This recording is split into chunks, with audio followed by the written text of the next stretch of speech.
আদায় করে না তারা মুসলমান নয়, তারা যে কাফের এ কথা আমার নয়, এ কথা আল্লাহ বলেছেন, এ কথা রাসূল সাল্লাল্লাহু আলাইহি সাল্লাম বলেছেন, এ কথা সাহাবীগণ বলেছেন, এ কথা তাবিঈগণ বলেছেন। একাধিক দলিল রয়েছে, এক এক করে পেশ করি আমি। জাবের রাদিয়াল্লাহু তাআলা আনহু বলেন, রাসূল সাল্লাল্লাহু আলাইহি সাল্লাম বলেছেন, বাইনাল কুফরি ওয়াল ঈমানি তারকুস সালাহ, ঈমান এবং কুফরের মধ্যে পার্থক্য হচ্ছে সালাত। তিরমিজি 2658 নম্বর হাদিস, সহিহুল জামি 2849 নম্বর হাদিস।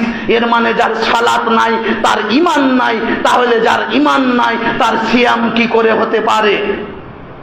নাম্বার 2, বুরাইদা রাদিয়াল্লাহু তাআলা আনহু বলেন, রাসূল সাল্লাল্লাহু আলাইহি সাল্লাম বলেছেন, আল আহাদুল্লাযী বাইনানা ওয়া বাইনাহুম আস-সালাহ, আমাদের মধ্যে এবং কাফেরের মধ্যে পার্থক্য হচ্ছে সালাত। ফামান তারাকাহা ফাকাদ কাফারা, যে ব্যক্তি সালাত ছেড়ে দিল ওই ব্যক্তি কুফরি করলো। হাদিস মুস্তাদরাক আলা সাহিহাইন 11 নম্বর হাদিস, তিরমিজি 2621 নম্বর হাদিস, নাসাই 463 নম্বর হাদিস, ইবনে হিব্বান 1654 নম্বর হাদিস।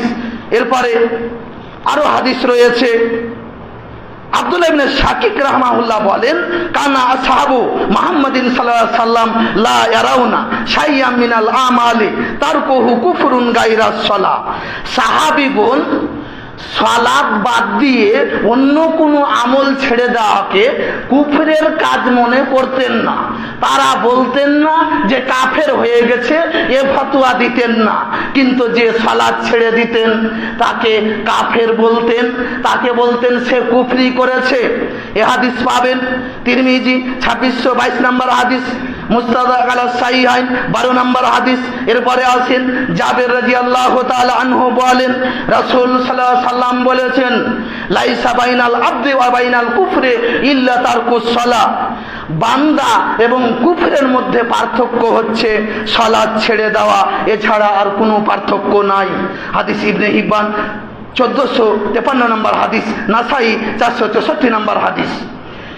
আগে দেখলাম কুফর এবং ঈমানের মধ্যে পার্থক্য, আর এখানে বলা হচ্ছে বান্দা এবং কুফরের মধ্যে পার্থক্য।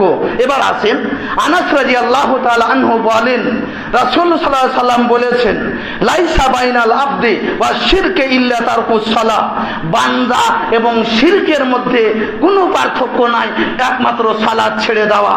যে ব্যক্তি সালাত ছাড়লো, আল্লাহর বান্দা থাকলো না, সেই ব্যক্তি শিরক করলো। হাদিস ইবনে মাজাহ 1080 নম্বর হাদিস, সহিহ তারগিব